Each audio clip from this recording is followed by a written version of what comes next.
It was a blustery upstate New York winter in 2005 when I spent my nights and days socially engineering men online who were seeking sex work and casual encounters.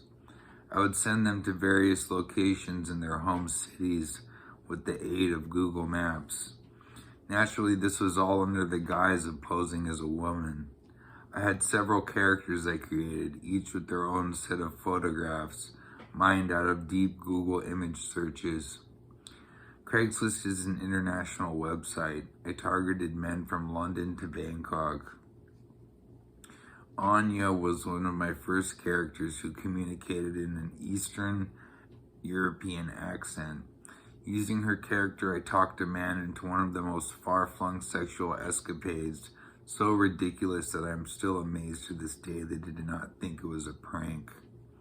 The fantasy I sold them was a Star Wars-themed sex party in which I would be Princess Leia and the man would wear a Darth Vader costume. I promised the attendance of 3 little people dressed as Ewoks and a smoke machine. The soundtrack to the party was going to be a Metallica cover band. I sent one man to an apartment in Harlem with the promise of a diaper party where I was going to be dressed up as a very large bird. One of my characters was a Japanese dominatrix named Kyoko Masamura.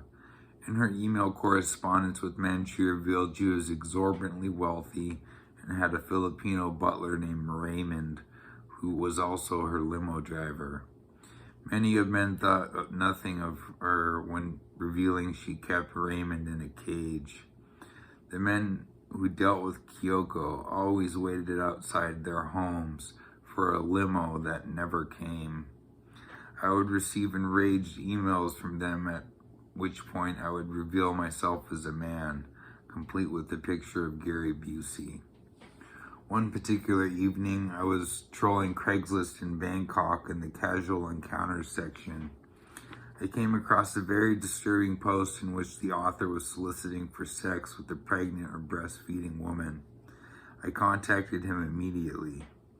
I opened my email to the man speaking in broken English as a breastfeeding Thai woman who promised milk and Gatorade bottles.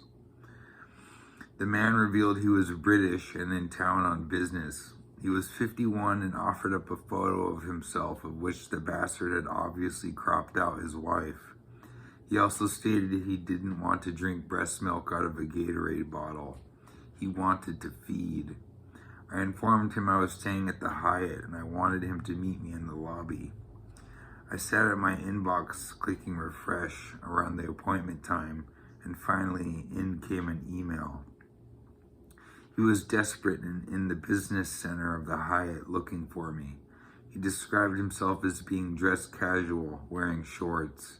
He had traveled halfway across the city to get there. I sat at my computer in Hyde Park, New York, laughing till I was in tears, hooting and hollering. He knew he had been had, and victory tasted quite swell.